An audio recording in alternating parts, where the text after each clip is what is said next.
Commanders fans, let me start by saying this. Our team is working every single day to get better. Dan Quinn has this group focused on details, on execution, and on finding ways to bring winning football back to Washington. It's not always pretty, and sometimes the road throws some serious bumps in our way, but the effort to improve is constant. Now, before we dive into today's exclusive update, do me a favor, smash that like button. It helps us grow the Commanders HQ community and keeps these stories coming straight to you. Because today, folks, we're talking about something that has every single Commanders fan on edge right now. The fresh intel on Jayden Daniels' knee injury. Let's rewind to Thursday Night Football. In a game that already felt like it was slipping away, disaster struck. Jayden Daniels took a hit that, plain and simple, shouldn't have happened. It looked like one of those hip drop tackles that the league keeps saying it wants to eliminate. But guess what? The officials missed it. No flag, no accountability. And now, because of that miss, the Commanders' entire season is holding its breath. Insiders like Grant Paulson revealed Daniels' knee was banged up badly enough to require an MRI after the game. Anytime you hear MRI connected to your franchise quarterback, the alarm bells start ringing. Head coach Dan Quinn kept his cards close to the vest, saying nothing definitive until the team gets a better sense after the long weekend. Now here's where it gets more interesting. J.P. Finley of NBC Sports shared that Quinn is scheduled to talk to the media at 3:30 p.m. Monday. He also hinted that Daniels could miss some practice time ahead of Week 3 against the Raiders. Now, missing practice time isn't the end of the world, but this is where it gets tricky. Daniels and Terry McLaurin are still working on their chemistry after McLaurin's contract standoff kept him out most of the summer. Every rep matters. Every bit of timing matters. And if Daniels is limited, that slows down a connection that has to become the centerpiece of this offense. Let's talk about why this knee situation is so concerning. Jayden Daniels isn't just any quarterback. He's not a pure pocket passer who can plant his feet and deliver the ball without moving much.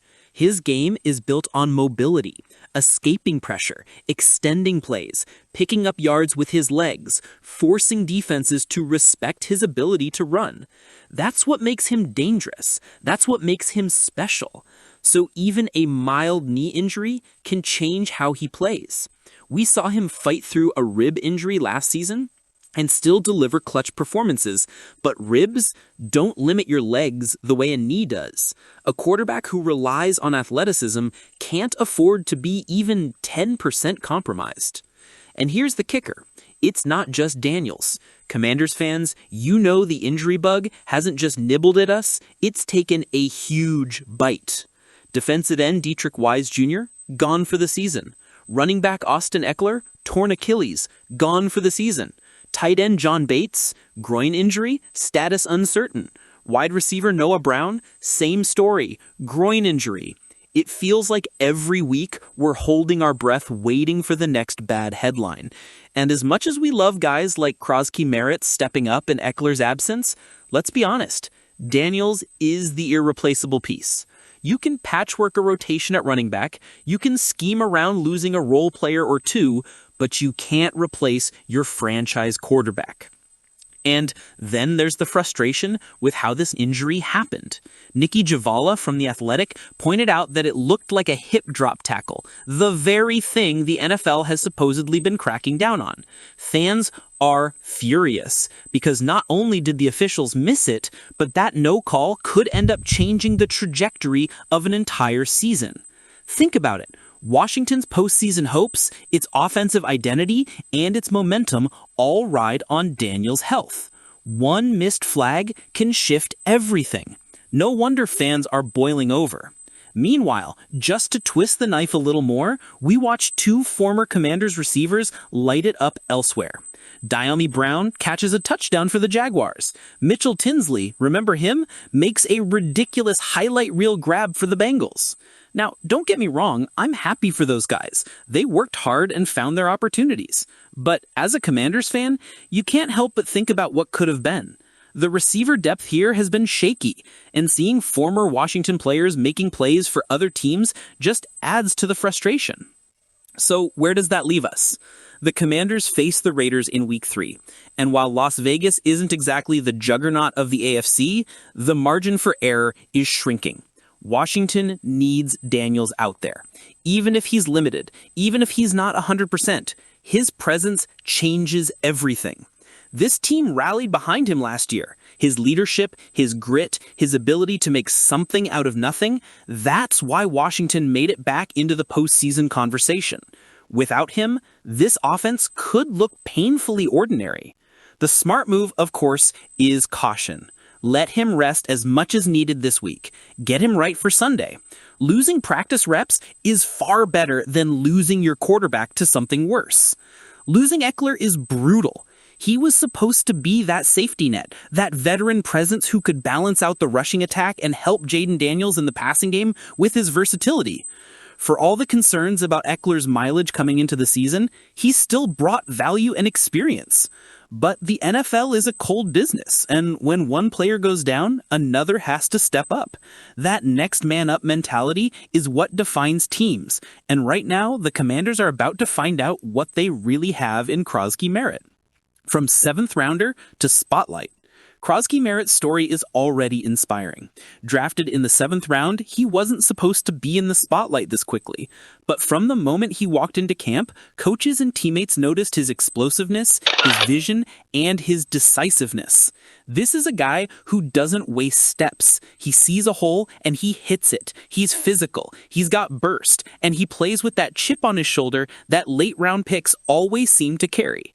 He showed some flashes in Week 1 against the Giants, looking comfortable and even electric at times. Fans wanted more touches for him, but Cliff Kingsbury and the staff wanted to ease him in, especially after the fact that he didn't play much football last season. It was about protecting the rookie, developing him slowly, and building confidence over time. Well, that plan is now out the window. With Eckler gone, Brian Robinson Jr. shipped to the 49ers earlier in the offseason, and the running back room suddenly looking thin, Chris Merritt isn't just going to get touches, he's about to become the focal point of this ground game. According to reports, the Commanders are planning to roll him out as the featured back moving forward. Think about that. 14 career carries, and now he's leading the charge? Of course, this doesn't mean Chris Merritt is alone.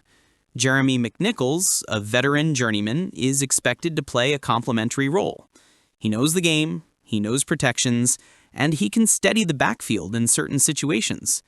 Chris Rodriguez Jr. also figures to get more work as the bruising physical option who can pick up tough yards between the tackles. But make no mistake, this is Jacory's show now. Kingsbury will have to tweak his offensive approach. He'll want to maximize Chris Merritt's explosiveness while making sure the rookie isn't overloaded. Expect a lot of creative looks, motion, screens, designed runs that play to his strengths. But at the same time, there's no denying the weight on this young man's shoulders.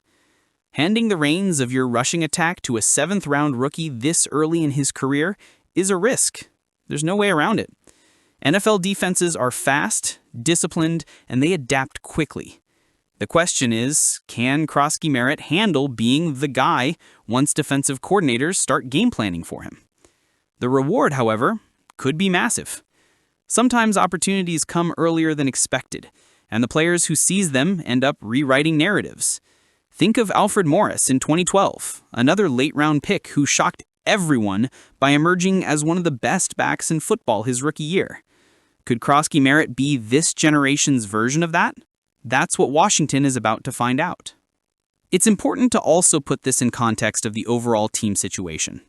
Jayden Daniels is already under heavy scrutiny, the offensive line is dealing with depth concerns, and now the run game is in the hands of a rookie. That's a lot of uncertainty for a team with playoff aspirations. General Manager Adam Peters will certainly explore options. Don't be surprised if another veteran back is added to the practice squad or even the 53-man roster. That's not an indictment of Chris Merritt. It's just smart roster management. Injuries happen, especially at running back, and Washington cannot afford to be caught thin again. Still, this team has been clear. They believe in Jacory Chris Merritt. They traded away Brian Robinson Jr. for a reason. They saw something in this kid, something worth betting on. And now, that bet is about to be tested in real time. Let's talk about you, the fans, for a second. Commanders Nation is buzzing right now, and I get it.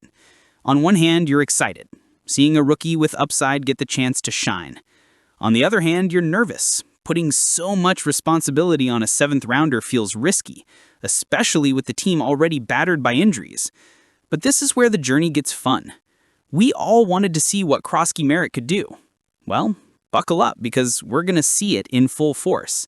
He's got a chance to become not just a contributor, but a cult hero. You know how this city embraces underdogs. If Ja'Cory takes this opportunity and runs with it, literally and figuratively, FedEx Field is going to erupt every time he touches the ball. So, Commanders fans, here's the big question. How worried are you right now about Jayden Daniels' knee? Do you think this is just a minor scare, a little bump in the road, or do you concern this could become a lingering problem that changes the course of the season? And on top of that, what's your level of trust in this roster's depth?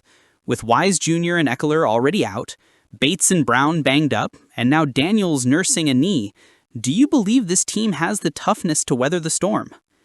Drop your thoughts in the comments below, because I want to hear from you. And once again, if you're a die-hard Commanders fan who wants honest, passionate coverage of this team, hit that like button, and don't forget to subscribe right here to Commanders HQ.